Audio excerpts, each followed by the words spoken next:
नमो नमो सिद्धसाहुरं नमो नमो सिद्धसाहुरं नमो नमो सिद्धसाहुरं चौबीसं तिथरे उस हाई वीर पश्चिमे वंदे सबे सगल हरि सिद्धेश नमन सामी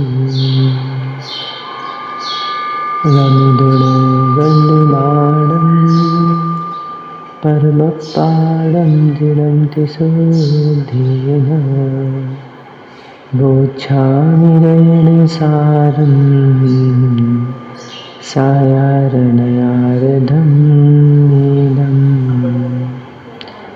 अंतातीत सिद्ध परमेष्ठी भगवान की वर्तमान शासनायक वर्धमान स्वामी की एक लायक भगवान श्री पद्म प्रभु स्वामी की परम पूजनीय दीक्षा शिक्षा प्रदाता आचार्य भगवान गोशिव साधु शुद्ध सागर जी महाराज की आचार्य भगवान 108 कुंद कुंद स्वामी की परम पूज्य गुरु श्री आश्रित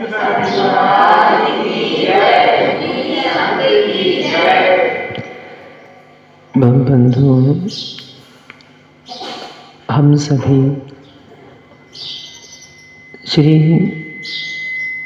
पद्म प्रभु स्वामी के श्री चरणों में शिव श्री की प्राप्ति के लिए श्री जिन देशना का श्रवण कर रहे हैं। जीवन का कोई सार है तो वह रहन सार है। इसकी प्राप्ति जिसने की है, निर्वाण की प्राप्ति उसने की है। इस संसार में अनेकानेक जीव हुए जिनका ह्रास हुआ। इस संसार में अनेकानेक जीव हुए जिनका विकास हुआ।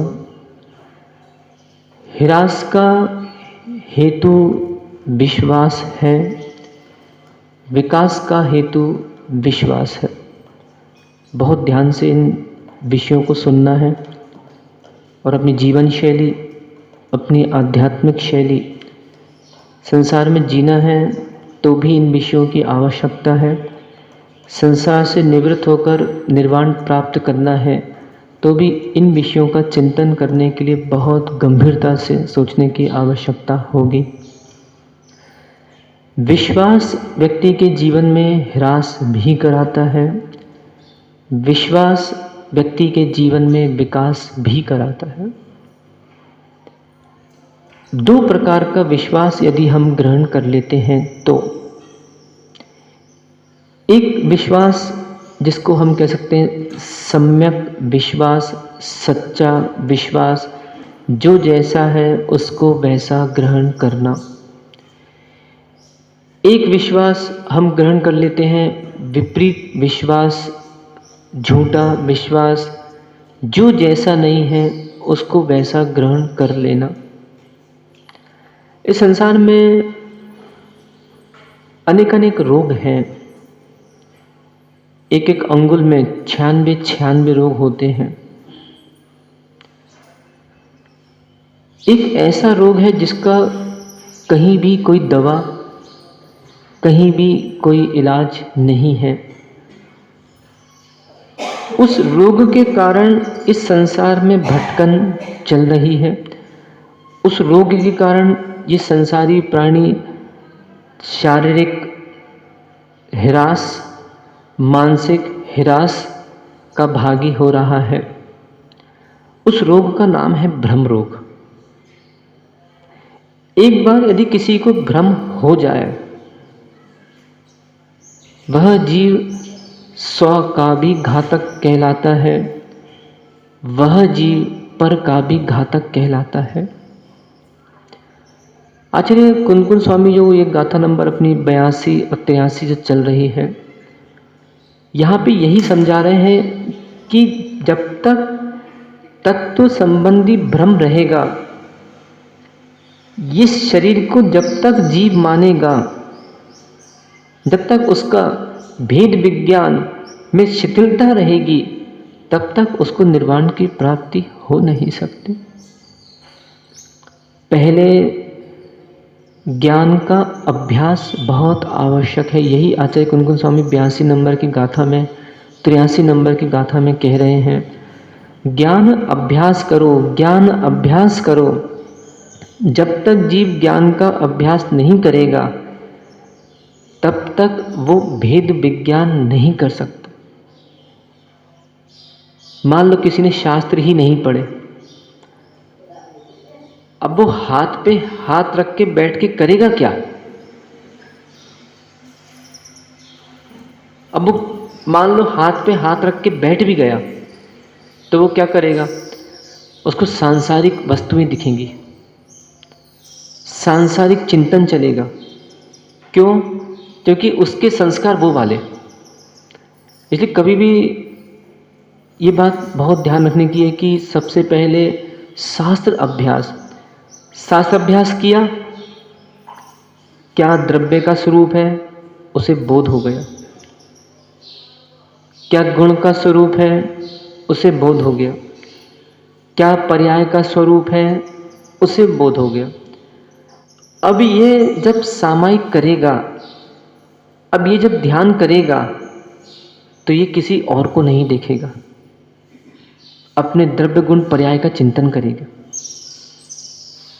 शास्त्र अभ्यास किया, भेद विज्ञान हो गया, भेद विज्ञान से इसने स्व पर की पहचान कर ली। स्व कौन है, पर कौन है। एक छोटा सूत्र है, याद कर लो। पर दृष्टि नरकेश्वरा, परा दृष्टि महेश्वरा। महेश्वर, परा मतलब होता है उत्कृष्ट, महेश मतलब हम महेश के भक्त हैं, हम शिव जी के भक्त हैं। शिव मतलब आत्मा, सिद्ध, सिद्ध के पर्यायवाची नाम है। हम ब्रह्मा के भक्त हैं, ब्रह्मा मतलब मेरा आत्म ब्रह्म, ब्रह्म। हम विष्णु के भक्त हैं। आत्मा जब समुद्घात होता है तो पूरे लोक में व्याप्य है, इसलिए विष्णु कहा गया है। मात्र शब्द का अलग अलग भेद है, उनको समझ नहीं पाते तो हम कभी कभी मिथ्यात्व में चले जाते हैं। तो क्या कह रहे हैं? पर दृष्टि अर्थात जो मेरा है नहीं, उसको जीव यदि देखेगा तो नरकेश्वर, नरक का ईश्वर बनेगा। परादृष्टि अर्थात जो मेरा है उसको देखेगा तो जीव महेश्वरा, महेश का ईश्वर यानी स्वयं का ईश्वर बनेगा। यहां अचम्मा क्या कह रहे हैं? ज्ञान अभ्यास करो, ज्ञान अभ्यास से भेद विज्ञान हुआ, भेद विज्ञान से स्व पर की पहचान हो गई कि स्व कौन है, पर कौन है। पृथकीकरण दोनों कर लिया। अब क्या करना है? जब स्व पर की भेद विज्ञान हो गया, ध्यान करेगा। ध्यान से कर्मों का क्षय होगा और कर्म क्षय से ये जीव निर्वाण को प्राप्त करे। अब आज हमारी युवा पीढ़ी की बात मैं 2 मिनट के लिए करूं। आज युवा पीढ़ी विचार कर रही है कि हमको कोई कार्य करना है, ऐसा कार्य करो जो सुख दिलाए। क्यों भाई बिमल जी बिमल कुमार, कार्य कैसा करना चाहिए जो सुख दिलाए कि दुख दिलाए? विचारनीय विषय। कार्य ऐसा हो जो सुख दिलाए। सबसे श्रेष्ठ कार्य है, उसका काम है, उसका कार्य, उसका नाम है निज कार्य। निज कार्य करो। आज हमारी युवा पीढ़ी चाहे जो उनके पास शक्ति है, वो चाहे तो उस शक्ति का प्रयोग धनार्जन में, वो चाहे उस शक्ति का प्रयोग इन पैरों से यहाँ वहाँ भटकने में, वो चाहे इस शक्ति का प्रयोग अन्य कार्यों में कर सकती है, जिससे क्या होगा, संसार वृद्धि होगी। और एक युवा पीढ़ी चाहे तो जो शक्ति उनके पास है उस शक्ति का प्रयोग निज कार्य में करें। बात देखो, 15 साल में बहुत से 15 साल के मुनिगण हैं, 20 साल के मुनिगण हैं, 80 साल के मुनिगण हैं। अब विचार करो, मतलब 70-80 साल में भी ये भाव आ रहा है कि चलो अब हमने दुनिया के बहुत से कार्य कर लिए, सब कर लिया, सब देख लिया, अब देखना बाकी नहीं है, अब एक काम करें, निज कार्य में लीन हो जाए। हालांकि श्रेष्ठ वही है जो अपने जवानी में साधना करे। नहीं तो वो छोटा सा दृष्टांत याद होगा ना, ब्रह्मा जी एक बार सबको आयु बांट रहे थे, याद है क्या? एक बार ब्रह्मा जी सबको आयु बांट रहे थे, उसमें कुक्कुर भी जाता है, मनुष्य भी जाता है, उल्लू भी जाता है और एक प्राणी और जाता है।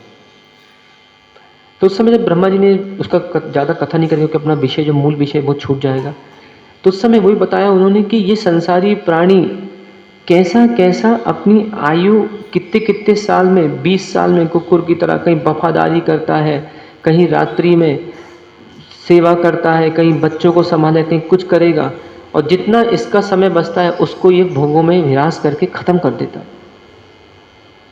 अभी भी एक स्त्री जो घर में रह रही है जिसकी उम्र 60 साल की हो गई, वो चाहे तो अभी भी घर छोड़ दे।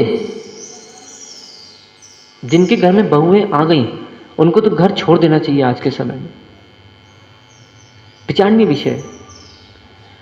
अब ये मत कहना माँ जी शक्ति नहीं है, दिन भर ऊपर से नीचे, दिन भर झाड़ू लगाना, दिन भर पोछा लगाना, दिन भर रोटी पकाना, अभी शक्ति नहीं है तो क्या है? भोगों के लिए, गृह कार्यों के लिए पूर्ण शक्ति है, और निज कार्य में लीन होने के लिए कहाँ शक्ति नहीं है। वास्तव में जो ऐसा विचार करके बैठ रहा है अभी घर में कि चलो अब बहुएं आ गई तो बहुएं के पोते वोते बड़े हो जाए, उसके बाद हम कुछ करेंगे कुछ करेंगे, एक छोटा सा सूत्र याद कर लो, आयु बीती जा रही समझ नहीं आ रही। अब बोलो जोर से, इसकी सामयिक करो। ये मंदिर में आके अपन जो एक नियम से बना लिए ना कि आना है, 5 माला फेरना है, 10 माला फेरना है, भक्तांबर करना है, ये करना है, वो करना, सुबह सुबह से 6 बजे से आ गए, 5 बजे से आ गए, 10 बजे से आ गए, कोई 12 बजे आ गए। कुछ ऐसे महारथी आते हैं जो पूरी अपने जितना हवा भरी रहती है वो कहीं पूरी मंदिर में निकालते हैं, पूरे मंदिर में आधी घंटा चिल्ला चोट करके पूरे मंदिर में घूमेंगे, ऐसे भी महारथी आते हैं। शब्दों को बाहर फेंकोगे ना, आत्म शांति नहीं मिलेगी। मैं प्रायोगिक दृष्टि दे रहा हूँ, आप स्वयं देखना। बहुत से लोग मंदिर में आके भी इनको वर्गना ग्रहण करना चाहिए है, उन वर्गना को ग्रहण करके मौन रखना चाहिए है, वो इनको शक्ति प्रदान करेगी। और मंदिर में आके पूरी वर्गनाएं बाहर फेंक दी तो पता चला घर जाके भी इनके अंतरंग में मात्र क्रोध कषाय का ही प्रादुर्भाव होता है और कुछ भी समता परिणाम नहीं हो पाता। इन चीज़ों के बहुत बड़े बड़े रहस्य हैं। तो कुछ ऐसे भी महारथी होते हैं जो कि ये विचार कर लेते हैं कि चलो भैया अब सब कार्य से निवृत्त हो गए, अब चलो निकलो कल्याण करो। कुछ लोग कर्ता बुद्धि के कारण अपना कल्याण नहीं कर पाते। तो यदि निर्वाण प्राप्त करना है तो यहाँ जो आज विवक्षा है, आचार्य कुमकुम स्वामी कह रहे हैं ज्ञान अभ्यास। देवसेन स्वामी जी महाराज ने भी एक बहुत महत्वपूर्ण ग्रंथ रचा है जिसका नाम है लघु नय चक्रम। कभी पढ़ा होगा, नहीं पढ़ा हो तो पढ़े, अध्ययन करें। उसमें जो उन्होंने एक कारिका दी है, बुद्धहैता जिन्मरणम पच्छा डिचक संजवा ओह अहवा तंदुलयम पलाल संदुलम सब्बम। यदि आपको निज कार्य में संयुक्त होना है, ध्यान करना है। अब बताओ महवा में कम से कम कितने दिन होने को आ रहे हैं निकेश भाई? 90 दिन के लगभग महवा में होने को आ रहे हैं। महवा का एक व्यक्ति भी मेरे पास नहीं आया 90 दिनों में कि महाराज जी हम कैसे ध्यान साधना में कदम आगे बढ़ाएं, हमें बताइए। एक व्यक्ति नहीं आया मेरे पास। अब जो मूल हेतु ध्यान है, साधकतम कर्म मोक्ष का ध्यान है, यदि हम वो ही नहीं करेंगे हम ऊपर पहुंचेंगे कैसे? सीढ़ी चढ़ गए, मैं समझ रहा हूँ, सीढ़ी चढ़ गए, पूजा कर रहे हैं भगवान की, धोती दुपट्टा पहन लिया, आके अभिषेक पूजा कर लिया, पूजा वूजा करके 9 बजे फ्री हो गए, लगता है कि हम बहुत बड़े, हमने बहुत काम कर लिया, हम बहुत बड़े धर्मात्मा है और बहुत बड़े प्रतिष्ठित प्राणी है। पर जो मूल हेतु, इसके आगे भी तो बढ़ो। अब माना एक ऊपर माले पे चढ़ने के लिए 20 सीढ़ियाँ हैं, 10 सीढ़ी चढ़ गए, ऊपर पहुंच जाओगे क्या? नहीं पहुंचेगा प्राणी। कभी गुलाब जामुन बनाया है? सुशील बनाया है? इसने बनाया होगा मिठाई की दुकान में, गुलाब जामुन बनाया होगा ना। गुलाब जामुन क्या बनाते, उसमें क्या डालते? और आटा नहीं डालते? तो एक काम क्या करो ना, फालतू आटा पीसो, पहले गेहूं पीसो, फिर आटे को महीन करो, बाजू में मिट्टी पड़ी होगी, मिट्टी उठा लिया करो, बना दो गुलाब जामुन। मिट्टी में मावा मिला और अच्छे उसको छान के तल दो, घी में तल दो, अच्छा बन जाता है गुलाब जामुन। तेल में तल दो। नहीं कर सकते। जिस कार्य के लिए जो वस्तु चाहिए है, यदि वही वस्तु का प्रयोग नहीं करेंगे तो कार्य की सफलता नहीं मिल सकती। ये बहुत मुख्य है। आज हमको जैन श्रावक का देखा, जैन होने के नाते आज जीवों की उम्र 50-50 साल हो रही है, 60-60, 70-70 साल हो रही है। आज तक इन्होंने प्रतिदिन हाथ पे हाथ रखने का 2 मिनट का भी अभ्यास नहीं है। घट्टू कितनी उम्र है? कभी ध्यान किया है? करो। जितनी माताएं वर्ग है, मैं इनको एक बात बता देता हूँ, स्वयं नहीं कर पाए कोई बात नहीं, चिंता की बात नहीं है, आज से चालू करो। अपने बच्चों को आज से सीख दो। यदि एक छोटा बच्चा भी, मान लो कोई बच्चा 5 साल का भी है, 6 साल का भी है, 8 साल का भी है, उसको मात्र घर में पढ़ाई के अंकुश के साथ साथ उसको यदि पढ़ाना भी है, 55 मिनट पढ़ाओ, 5 मिनट स्वयं उसके साथ ध्यान लगाओ। कुछ नहीं बनता, ये देखें ललाट है जहाँ पे भगवान का तिलक लगाते, चंदन लगाते हैं, चंदन का, इस ललाट पे ओम का ध्यान करो, सीखो। आज तो देखो सबसे अच्छा, बहुत अच्छा युग चल रहा है, मैं बताऊं, आगे बढ़ने के लिए बहुत श्रेष्ठ युग चल रहा है और नीचे गिरने के लिए भी बहुत श्रेष्ठ युग चल रहा है। मोबाइल में चाहो अच्छी पिक्स देखो, अच्छे बुरे चित्र देखो, दिन में 10 बार गिरो, आपको कोई नहीं देख रहा। और मोबाइल में चाहो अच्छे ध्यान की वीडियो देखो, अच्छे स्त्रोत पाठ के वीडियो देखो, अच्छे प्रवचन के वीडियो देखो, आप उठ जाओ, आपको कोई नहीं मना कर रहा। तो मोबाइलों में भी इतने सारे ध्यान आ गए, अरहम योग हो गया, ध्यान हो गया, निर्वाण आदि बहुत सारे महाराज लोग भी कराते हैं, शिविर लगते हैं। आचार्य महाराज का समय भी रायपुर में शिविर लगा, पता होगा। विशुद्ध देशना जो व्हाट्सएप ग्रुप चलता है, बहुत से हमारे जो अनुयायी इन ग्रुपों को चलाते हैं, आचार्य महाराज के भाई सिहोरा के अनुराग भाई हैं, वैभव बड़ा मलेरा है, और भी बहुत सारे कार्यों में लगे हैं, आज़ाद जी हैं, मोना इंदौर वाले हैं, सब आचार्य महाराज की धर्म प्रभावना में बहुत आगे लगे हैं।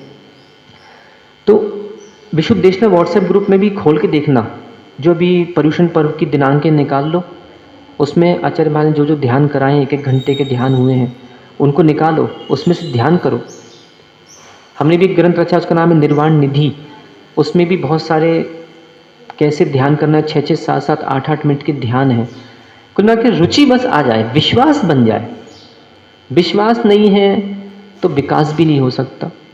आज माना एक वैद्य है, उसने आपको विश्वास दिला दिया कि बेटा देखो ये गोली खा लोगे तुम ठीक हो जाओगे, निश्चित ठीक हो जाओगे।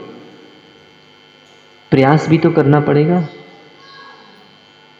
2 बातें व्यक्ति से जीवन में कुछ भी करा सकती।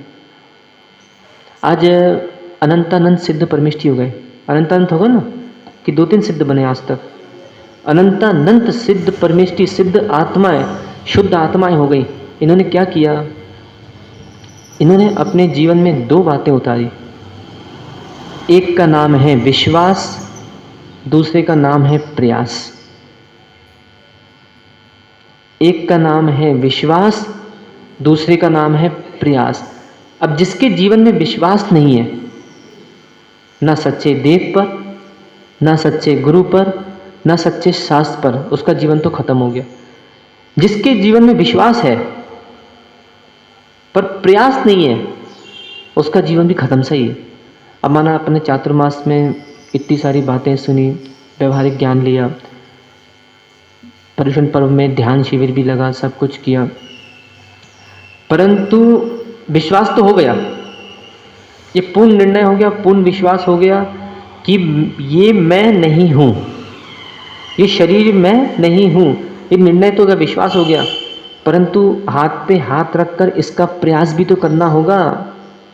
नहीं तो आज के समय में तो देखो सीधी बात है, जब तक नगर में मुनिराज हैं तब तक ऐसा लगता है कि हम आरिकाएँ बन जाएं, तब तक ऐसा लगता है हम साधु बन जाएं, तब तक ऐसा लगता है कि हम घर छोड़ दें। और जैसे ही मुनिराजों का नगर से गमन हुआ, तब तक इसके बाद तो ऐसा लगता है कि अब जल्दी शादी हो जाए, जल्दी बच्चे हो जाएं, जल्दी घर बस जाए। और मंदिर वंदिर तो बिल्कुल, तो दूर की बात है, मंदिर तो बहुत दूर की बात है। तो मन की मलिनता का कोई समय नहीं है। जब निमित्त मिले तो कार्य कर लेना चाहिए। अभी वो आने वाली है भाई दूज, भगवान महावीर निर्वाण जैनों के हिसाब से, और लोकाचार में देखें तो फिर और भी अनेक त्यौहार आते हैं। करवा चौथ का त्यौहार भी 4 दिन बाद आने वाला है। कुछ जैनी अज्ञानी भी इसको मनाते हैं, कुछ प्रेमी प्रेमिका भी छुप के इसको मनाते हैं। आजकल तो व्हाट्सएप का ज़माना है, तो व्हाट्सएप पे छन्नी लगा के कहो फोटो देख लें। अरे बहुत बुद्धिदार हैं आज के लोग बाग। वो तो ये बहुत अच्छा है, व्हाट्सएप में कम से कम इतनी सुविधा नहीं है कि उसमें हाथ अंदर नहीं जाता या किसी का हाथ नहीं आता। नहीं तो इतनी सुविधाएं हो जाती कि कहो फिर किसी को मिलने की ज़रूरत ही नहीं है। पता चला कि यहाँ पे भारत में व्यक्ति बैठा है, विदेश में कन्या उसकी माँ बन गई। तो ऐसी ऐसी भौतिक चीज़ें आज के समय में मिल गई लोगों के हाथों में, कुछ भी कर सकते हैं। तो ऐसे ऐसे त्यौहार मनाए जाते हैं। तो एक काम करना, जिस दिन त्यौहार हो उस दिन निकेश भाई दुकान मत खोलना, कर लोगे ऐसा। देखो महाराज जी निमित्त है, त्योहारों के दिन तो भीड़ आती है, त्योहारों के दिन ही तो लोग आते हैं, और उस दिन यदि दुकान बंद कर देंगे, निमित्त का लाभ नहीं लेंगे, तो फिर लाभ कैसे होगा, फल कैसे मिलेगा। ऐसे ही दिगंबर मुनिराज आए, निमित्त मिला, और किसी ने यदि उसका लाभ नहीं लिया, उसने दुकान नहीं खोली, हाँ सही बात है महाराज जी, उसकी तो फिर बाद में हानि ही हानि, विचारणीय विषय है। आज जैसा हम देखते हैं वैसे हमारे भाव हो जाया करते हैं। यहाँ जो कुंदकुंद स्वामी समझा रहे हैं, देखें गाथा से समझें कि आज के समय में या आज से भी पहले मोक्ष क्यों नहीं मिल रहा। बहुत से ऐसी युवा पीढ़ी के मन में धारणा रहती है कि महाराज जी हम भी तो अभिषेक करते हैं, हम भी तो पूजा करते हैं, हमको मोक्ष क्यों नहीं मिल रहा। हमने कभी किसी का बुरा नहीं किया, हमने कभी किसी को गोली नहीं मारी। ठीक है, काय से नहीं किया, वचन से नहीं किया, पर मन से तो किया है। चलो किसी दूसरे का नहीं किया, स्वयं के बारे में तो अपध्यान कितनी बार कर चुका जीव। देखें हाथ जोड़ें, गाथा पढ़ें। नाणभास भीनो सप्रम तच्चम न जाने किम भी झाड़म तस्सड़ा होई हु जावड़ा कम्मम खबेड़हु मोक्षम अध्ययनमेव झानम पंचिंद्रिय निग्रहम कसायम्पि तत्तो पंचम याले पव्यण सारभासमेव कुज्जा। यहाँ आचार्य कुंदकुंद स्वामी 82 नंबर गाथा में कह रहे हैं, वही जो मैंने पूरी भूमिका बना दी है, अब मात अपन इससे समझें। नाणभास भीनो क्या कह रहे हैं, ज्ञान अभ्यास के बिना। कितने लोग, चलो आज एक गाथा आई है, बहुत अच्छी गाथा है, चातुर्मास भी समाप्ति की ओर है। कितने लोग ऐसा नियम ले रहे हैं और निर्वाण दिवस भी आ रहा है कि अगले निर्वाण दिवस तक 10 शास्त्र पूरे करेंगे एक साल में। 10 शास्त्रों का अध्ययन करेंगे। चलो कोई बात नहीं, 12 शास्त्रों का अध्ययन करेंगे। क्योंकि देखें, एक निर्वाण दिवस से दूसरे निर्वाण दिवस तक कितने दिन हो जाते होंगे? लगभग 365। 365 12 महीने मान लें, 12 महीने मान लें। एक महीने में कितने दिन होते हैं? 30। एक दिन में व्यक्ति 4 पृष्ठ तो पढ़ सकता है, 5 पृष्ठ पढ़ सकता है। कितने हो गए? 150। 150 पृष्ठ का एक दिन, एक महीने में व्यक्ति खत्म कर सकता है। चलो 150 नहीं तो 5-6 दिन और अपन नीचे ऊपर कर लें तो कम से कम 100 पृष्ठ का एक ग्रंथ व्यक्ति पढ़ सकता है। तो चलो एक काम करो, 10 नहीं तो 12 का नियम ले लो। 12 ग्रंथ पढ़ेंगे साल भर में। 11, 10, 9, 8, 7, 6, 5, 4, 3, 2, 1। अब एक के नीचे तो मुझे आती नहीं गिनती।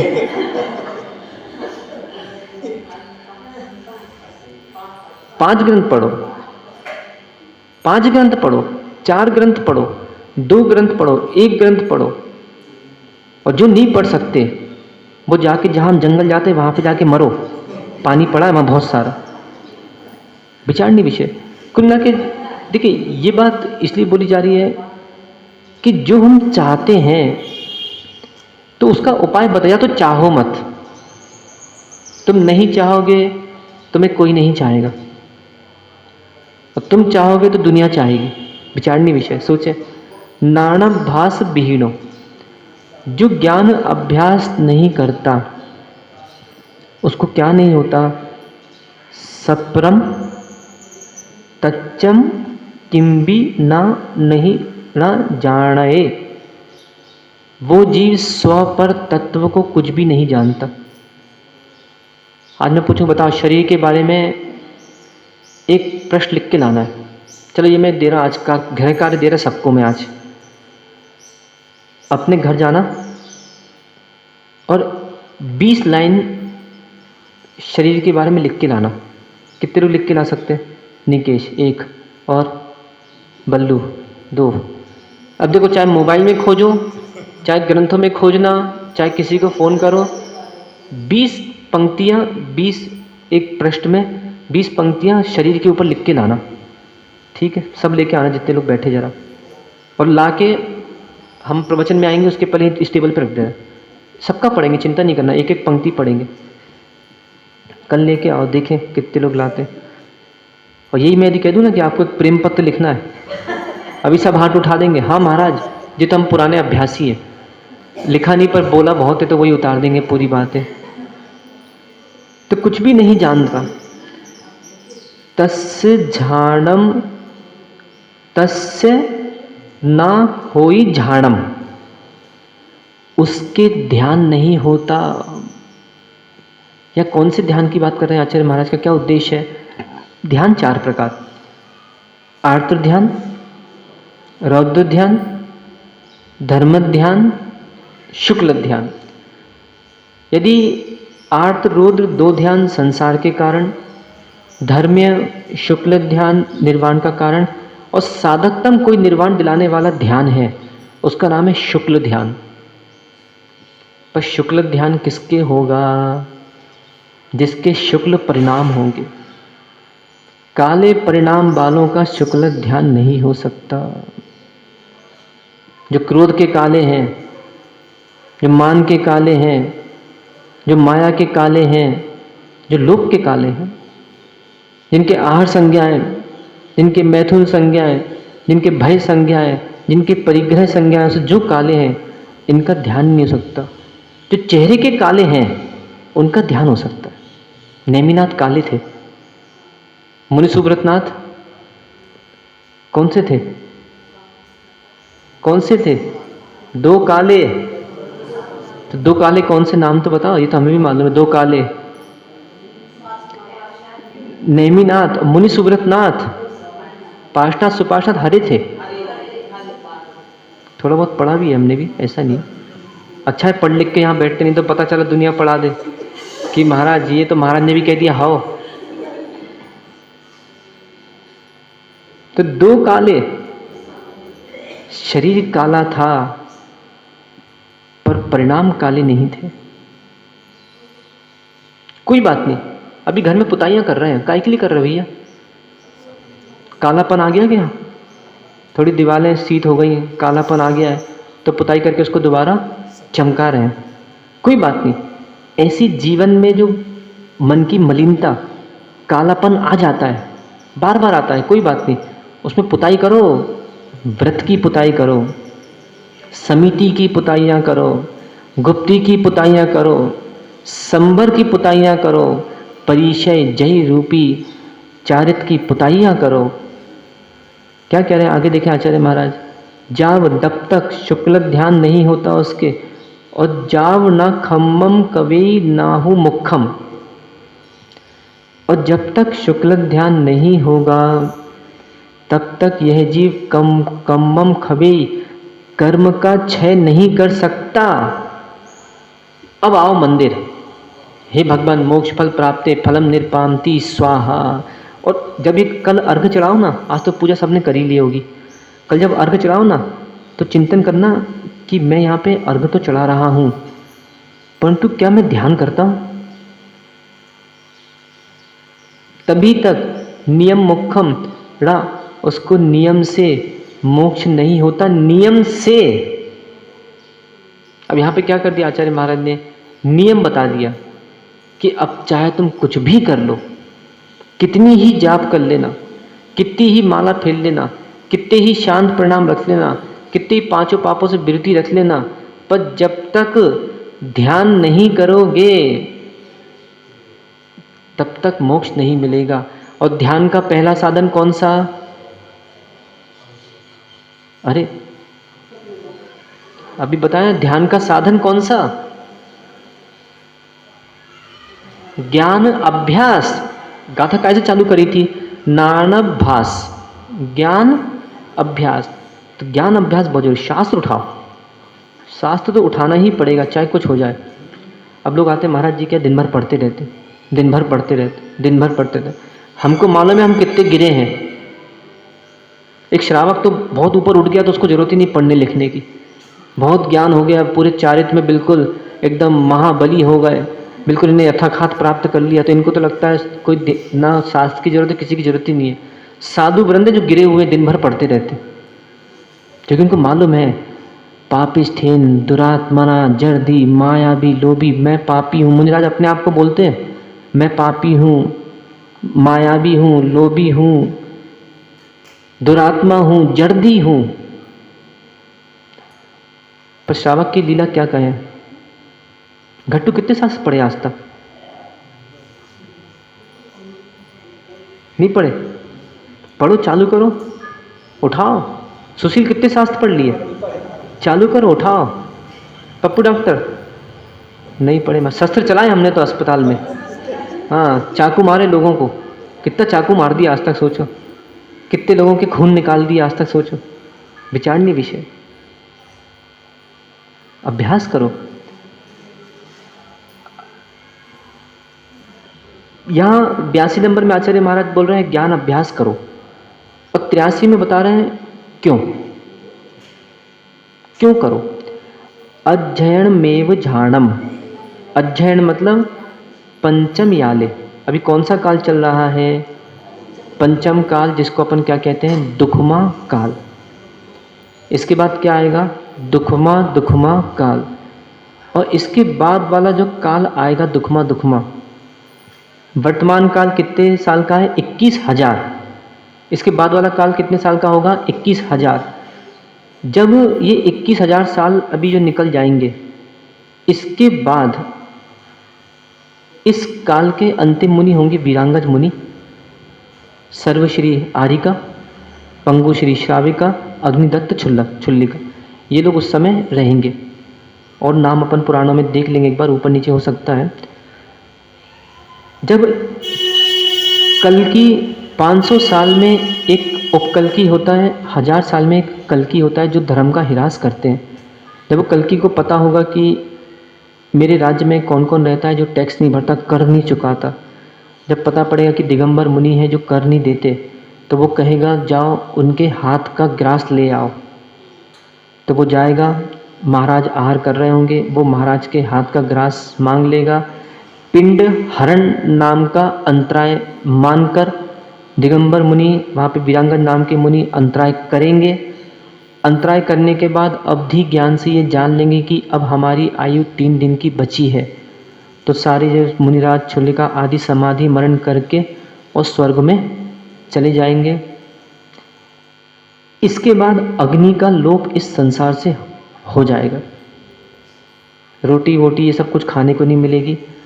20 वर्ष की आयु वाले लोग होंगे, एक एक हाथ के, 1.5 2 हाथ के लोग होंगे जो कि जंगलों में रहेंगे। उनके घर वर कुछ नहीं होंगे, कच्चे फल खाना, मछली आदि जो रहेंगी बिना पकी वो सब खाएंगे, अग्नि होगी नहीं, तो ये सब खा के वो अपना जीवन यापन करेंगे।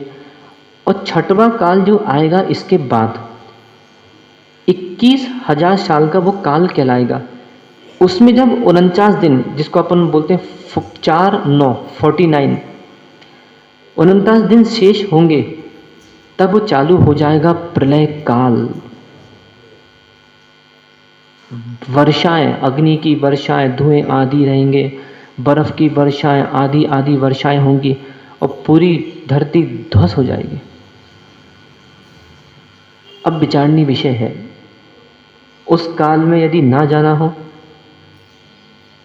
त्रियंच और नरक से वहां जीव जन्मेंगे और मरने के बाद वापस वहीं जाएंगे।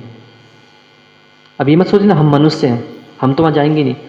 अभी तो मनुष्य हो ना, अभी तो 18,000 साल बाकी हैं, क्या मालूम त्रियंच पर्याय को प्राप्त कर ले जीव। तो देखो क्या कह रहे आचार्य महाराज, पंचम याले अध्ययन मेव ही झाणम। पंचम काल में कोई ध्यान है जो कि मन चंचल है। मैं यदि कहूँ कोई नियम, मैं किसी को बोलूँ कि चलो आज नियम ले लो, 1 मिनट आंख में आंख बंद करके बैठोगे और ओम के अलावा कुछ मत देखना, और यदि कुछ और दिखा तो फांसी दी जाएगी। कोई है जो नियम ले सकता है? नहीं ले सकता, क्योंकि अभ्यास नहीं है, उसको तो दिखना स्वाभाविक है। तो आचार्य महाराज उसी उद्देश्य से पंचम काल में क्या कह रहे हैं, इस पंचम काल में अध्ययन मेव ही झाणम, अध्ययन ही ध्यान है। बस की है नहीं, हाथ पे हाथ रख के बैठ नहीं पाएंगे, मन चंचल है, मन मलिन है, कहीं यहाँ भटकता है, कहीं वहाँ भटकता है, कहीं उंगलियाँ चलती हैं, कहीं पैर चलते हैं, कहीं हाथ चलते हैं, ना शरीर की स्थिरता है ना मन की स्थिरता है। तो क्या करो, एक काम करो, कोई जिनवाणी उठा लो और जिनवाणी उठा के अपनी आँखें शब्दों पे लगाओ, मन उसके अर्थ पे लगा लो, कान थोड़ा थोड़ा पढ़ना हो तो पढ़ लो, तो कान में वो शब्द जाते रहेंगे। आंखें शास्त्रों में है ही, मुख बोल ही रहा है, और कल जैसे मैंने कहा तो नाक बीच में है, तो वो कुछ कर नहीं सकती, कहाँ भागेगी, क्योंकि सबको स्थिर कर दिया। इससे क्या होगा, क्योंकि इससे क्या होगा, पंचेंद्रिय गहम, 5 इंद्रियों का निग्रह हो जाएगा। और क्या होगा, कषायम निग्रहम, कषायों का निग्रह हो जाएगा। बस यही तो करना है भाई। संसार में भटकाने वाला कौन, विषय कषाय, विषय कषाय। विषयों को रोकना है, स्वाध्याय कर लो, कषाय को रोकना है, स्वाध्याय कर लो। तत्तो पंचम याले, इसीलिए आचार्य महाराज क्या कह रहे हैं, पंचम याले, इस अवसर्पणी काल के पंचम काल में पव्यण सारभास मेव को जाओ।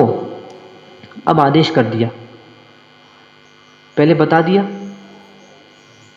क्या करो, ज्ञान अभ्यास करो, फिर ये बता दिया क्यों करो, क्यों करना है ज्ञान अभ्यास।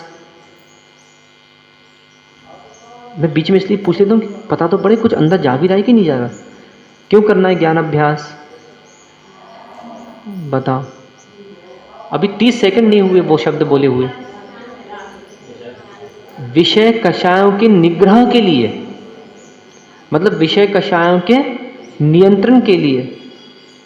पव्यन सार अभ्यास, अब क्या कह रहे हैं, इसीलिए प्रवचन सार का अभ्यास ही करना चाहिए। कुछ जाओ,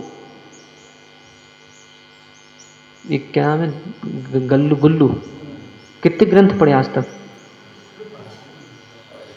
कितने? चलो नियम लो, अगली दिवाली तक 200 पन्ने का एक ग्रंथ पढ़ेंगे। कौन नियम ले रहा आज? सुशील भाई, अगली दिवाली तक, मतलब ये दिवाली के बाद, अभी साल भर 365 दिन हैं। मैं तो एक कह रहा हूँ, मुझे 10 कहना चाहिए, पर मुझे थोड़ी दया आ रही कि गरीब लोग हैं बेचारे, गरीब ही तो हैं भाई। जिसके जीवन में जिसने सांस नहीं पड़ा उससे बड़ा गरीब कौन होगा? ये पैसे से मत देखना, पैसे वैसे तो करोड़ों पैसे से कोई लाभ नहीं होता। अपन तो ये धर्म क्षेत्र है या कर्म क्षेत्र की कोई चर्चा नहीं। चल बताओ, ले रहे के नियम, अगले जब दिवाली आएगी तब तक एक ग्रंथ पूरा करेंगे।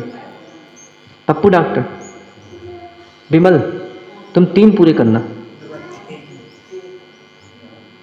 पुत्तूलाल जी कितने?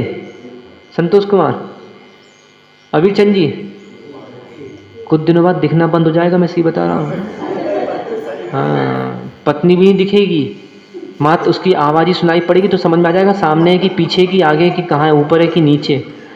कुछ दी आँखें, कुछ दिखने वाला नहीं है। इसे जब तक आँखें जीवित हैं इसे ग्रंथों में गाड़ लो, मतलब निकाल के गाड़ मत देना, गाड़ लो मतलब पढ़ लो। अरे भैया आजकल पंचम काल है। नहीं तो आचार्य समन्वय स्वामी ने लिखा है रत्नकरण शापकाचार्य में कि क्षुल्लक एलक घर से निकलकर गुरु के कंठ में लटक जाना चाहिए। अब माना रस्सी बांध के लटक गए तुम गुरु के कंठ में, तो वे बचेंगे गुरु जी? वो तो चले जाएंगे ऊपर। तो गुरु कंठे से मतलब क्या ग्रहण करना है कि गुरु के चरण निश्रा में आपको गुरुकुल में रह के अभ्यास करना चाहिए। अब जैसे रत्नकरण जी में प्रभाचंद आचार्य महाराज की एक टीका है, उसमें आया है उपवास के दिन नहाना नहीं चाहिए। उपवास के दिन नहाना नहीं चाहिए। तो एक पंडित साहब थे, वो नहाते नहीं थे और पंडित थे। उनने वो लाइन पढ़ ली, पंक्ति पढ़ ली, अच्छा पढ़ ली, उसका अभिप्राय ना किसी विद्वान से पूछा ना किसी गुरु महाराज से पूछा, बस अपने में उनने क्रिया प्रारंभ कर दी। उसका अर्थ क्या था? उपवास के दिन नहाना नहीं चाहिए, मतलब जैसे प्रतिदिन नहाते हैं उपवास के दिन वैसे नहीं नहाना चाहिए। एक मग्गे से नहा लो, थोड़ा साबुन आबुन हिंसा के कार्य बंद कर दो। तो कुल मिला के आचार्य कुनकुन स्वामी यहाँ पे बहुत गंभीरता से जीव रक्षा के उद्देश्य से ये समझा रहे हैं कि वर्तमान में पंचम काल में कोई ध्यान है उसका नाम अध्ययन है, इसलिए जब तक जीवन है। और सबसे अच्छी बात, जितने लोग हैं आँखों का व्यायाम करो। मैं बहुत गंभीर बात बता रहा हूँ। तो ये तो कहीं मैंने अध्यात्म की बात कर दी, अब थोड़ा व्यवहारिक 2 मिनट का ज्ञान देकर समाप्त कर देता। आँखों का व्यायाम करो प्रतिदिन। सुबह सो के उठो बिस्तर से, आँखें कीचड़ ईचड़ निकाल लो, फिर आँखों को थोड़ा सा देखो, ऐसे ऐसे करो, बंद चालू करो, तेज तेज करो, कम से कम 20 बार करो, 10 बार करो। फिर दाएं बाएं देखो, ऊपर नीचे देखो, विदिशाओं में देखो, और फिर बैठ कर जो सबसे दूर वाली वस्तु है, जैसे मुझे यहाँ से ताला दिख रहा है सामने रोड के उस पार, ताले को देखो, फिर नीचे देखो, फिर ताले को देखो, फिर नीचे देखो, फिर आँखों को पूरी एक तरफ घुमाओ, फिर वापस घुमाओ, नीचे घुमाओ, ऊपर घुमाओ। ऐसा अभ्यास कम से कम 2 मिनट करो। और जितनी देर अभ्यास किया है उतनी देर आंखें बंद रखना है। फिर नियम भी ध्यान रखना है, जैसे अभ्यास कर लिया, आंखों का व्यायाम कर लिया, 5 मिनट किया, 2 मिनट किया, 1 मिनट किया, 10 मिनट किया, तो उतनी देर आंखें बंद रहेंगी। फिर उसको भी तो आराम चाहिए, वो भी तो मशीन है। और अपनी दृष्टि बढ़ाना हो, आंखों से नाक का ये अग्रभाग देखो। अभी दिखेगा नहीं किसी को, या तो इधर का दिखेगा या यहाँ का दिखेगा, क्योंकि देखा नहीं ना कभी, क्योंकि यहाँ वहाँ देखने की आदत है तो यहाँ वहीं दिखता है। अभी एक एकाग्र चित्त देखने की आदत में तो दिखेगा भी नहीं नाक की अग्रभाग, तो यहाँ देखना है। ऐसा देखो, अभ्यास बढ़ाओ। हरी चीज़ें देखो, जैसे हरी घास होती है, हरे वृक्ष होते हैं, इनको देखो, इनसे आंखें सुरक्षित रहेंगी। और जो खड़ा धनिया आता है ना, कितने रुपए का आता है, क्या भाव चल रहा है? 140 रुपये किलो। यदि मान लो 5 चम्मच प्रयोग करेंगे तो कितने दिन चल जाएगा 1 किलो? फिर भी 1 महीना चल जाएगा। तो 140 रुपये का आ रहा है ना, कितने रुपए का आ रहा धनिया? 140। हाँ, तो सब लोग अभी बाज़ार जाओ और 140 रुपये का 1 किलो धनिया अपने घर ले आओ। और 10 रुपये की या 20 रुपये की एक मटकी आती होगी छोटी सी, कितने की आती होगी वो मटकी? 5 रुपये की, 10 रुपये की आती, वो ले आओ। तो 150 रुपया खर्च करो सब लोग। और 150 रुपया खर्च करने के बाद रात्रि में अच्छा प्रासुक पानी में वो 4-5 चम्मच धनिया डाल दो, सुबह उसको छान लो, और वो जो ठंडा जल है उसको अच्छी अपनी आँखों में देखो, जैसे अंजलि में भरो और आंखें लगाकर आंखें बंद खोलो ताकि वो पानी अंदर चले जाए। और ज़्यादा तो ऐसे छींटे भी कर सकते हैं। इससे क्या होगा, आंखें सुरक्षित रहेंगी। सुशील बोल रहे अच्छा महाराज बहुत अच्छा उपाय बता दिया, अब मैं 80 साल तक अपनी पत्नी को खुलेआम देख सकूंगा, मेरी आंखें बहुत सुरक्षित हो जाएंगी। तो भैया ये इसके लिए नहीं बता रहा है, ये इसलिए बता रहे हैं कि शास्त्र अध्ययन बराबर चलता रहेगा, देवशास्त्र गुरु के दर्शन होते रहेंगे तो कल्याण होता रहेगा। इसलिए आचार्य कुंकुल स्वामी समझा रहे हैं, प्रवचन सार का अभ्यास करो, यही अभ्यास जीव का एक दिन आगे ले जाएगा। इसलिए 2 बातें कभी जीवन में छोड़ना नहीं, एक विश्वास, दूसरा प्रयास। यदि विश्वास है और प्रयास है तो अवश्य एक दिन सिद्धालय में वास है। रक्षा करो जीव की रक्षा करो, जीव की रक्षा करो, रक्षा करो जीव की रक्षा करो। यदि नहीं की रक्षा जीव की तो चलती रहेगी दुकान कर्म अजीब की। भगवान आदिनाथ स्वामी की जय। बोलिए भगवान मूल नायक श्री पद्म